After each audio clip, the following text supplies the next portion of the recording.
Benvenuto Papa Francesco, un saluto che lo scorso fine settimana è diventato social in occasione della visita del pontefice tra Piazza Armerina e Palermo. Già, perché la visita di un pontefice non è mai banale, è sempre carica di valore e di significato emotivo. E proprio così anche per Papa Francesco, il Papa argentino che viene dalla fine del mondo, come lo stesso disse in occasione della sua elezione in Vaticano, ha scelto la periferia dell'Italia e all'interno della stessa Sicilia ha acceso i riflettori su Brancaccio e su Piazza Armerina, due periferie simbolo di un'isola che vive la sua esistenza tra illusione e rassegnazione, dove la voglia di riscatto fa sempre fatica a emergere in attesa che arrivi sempre un aiuto da lontano.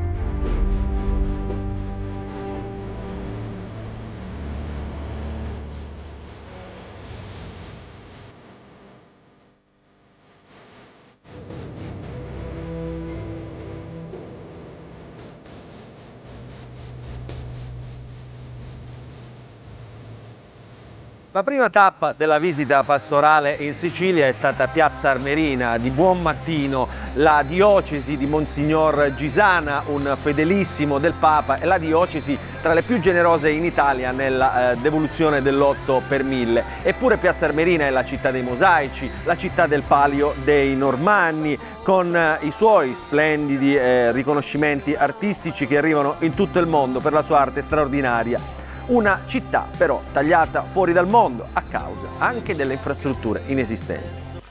Non sono poche le piaghe che vi affliggono, esse hanno un nome: sottosviluppo sociale e culturale, sfruttamento dei lavoratori e mancanza di dignitosa occupazione per i giovani.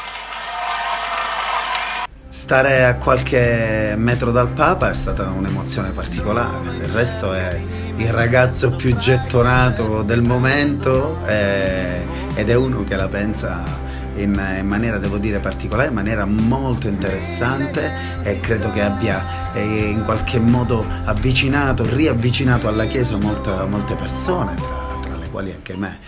Io padre, io prego, ma quante volte ho sentito: non vado a messa, io non ci vado. Ma perché? Ma perché la predica mi annoia, dura 40 minuti. No, 40 minuti deve durare la messa tutta.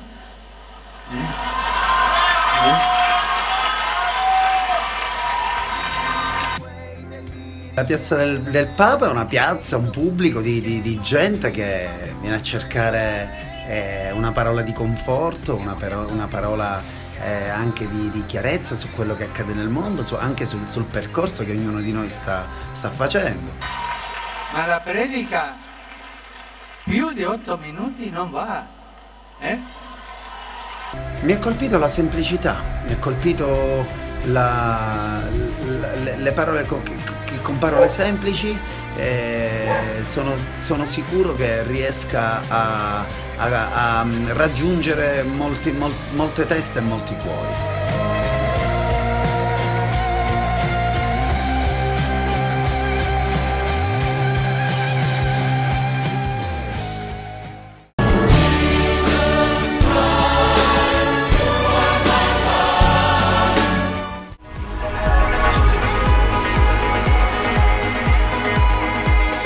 Quando l'elicottero con a bordo il Papa sorvola il foro italico di botto, l'euforia cancella la stanchezza di una notte insonne per migliaia di pellegrini arrivati da ogni parte della Sicilia per vedere e per ascoltare anche solo da lontano Papa Bergoglio. È sempre un'emozione, l'abbiamo incontrato da poco perché siamo stati all'incontro a Circo Massimo, però ogni volta è un'emozione nuova, è un'emozione bella sapere che lui è vicino a tutti, ai giovani ma anche a chi non ha avuto la possibilità di essere presente in altre occasioni. Lui va dove c'è bisogno della sua presenza. Allora, dopo averlo incontrato a Roma, incontrarlo con tutti i giovani della Sicilia è bellissimo, fantastico.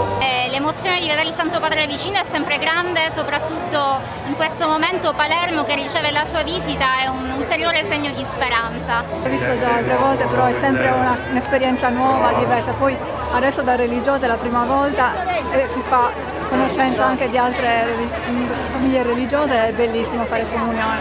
Cosa lasciano le parole del Santo Padre visto così da vicino? lasciano un'emozione, un'energia, una forza e una realtà che tu lo vedi, io lo sto guardando, lo sto ascoltando non solo in televisione ma lo vedo qui di presenza ed è forte, è bellissimo. All'interno della grande spianata affacciata sul mare con la maestosità del Palazzo Reale è un bagno di folla, ci sono oltre 100.000 fedeli ad attendere il Papa. Tra questi c'è anche il piccolo Vito Amari di 10 mesi con la maglia dell'Argentina che, come dicono i suoi genitori Floriana e Paolo, al momento della nascita all'unità terapia intensiva neonatale dell'ospedale civico di Palermo lo avevano dato per spacciato con l'1% di possibilità di restare in vita. E oggi eccolo qui a ricevere la carezza del Papa e la forza della fede.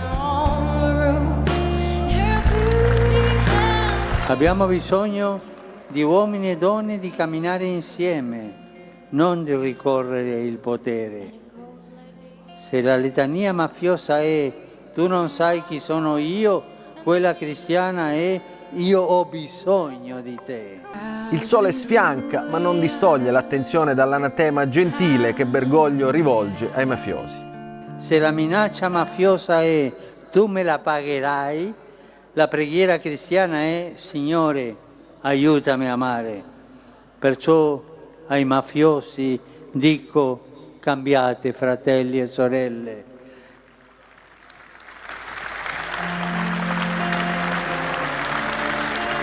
Marco Mancini è un vaticanista del network americano EWTN, Global Catholic Network, che raccoglie tutte le TV diocesane del mondo. Da giornalista ha seguito e intervistato già 3 papi. A lui abbiamo chiesto qual è la forza di Papa Francesco.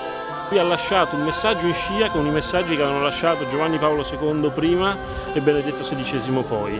La mafia che cos'è? La mafia è un agglomerato incompatibile con la fede, con il Vangelo, e il Papa ce lo ha ricordato con parole nette. Il Papa alla fine ha detto convertitevi perché il sudario non ha tasche, cioè quello che si guadagna anche in maniera disonesta qui non è che ce lo portiamo dall'altra parte.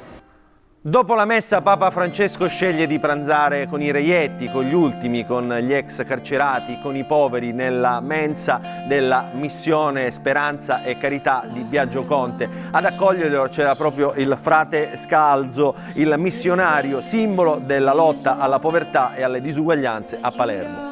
Parlare con lui e parli col mondo, parli con tutti quelli che rimangono ai margini. La cosa bella e profonda è che lui è attento a tutti, è in piena società e con ogni realtà, professione, ognuno ha un ruolo, un compito, ma dice attenzione, possiamo affrontare tutto ma senza i poveri, lasciando indietro i poveri non ha senso. Una società che lascia indietro i più deboli non può essere una giusta società.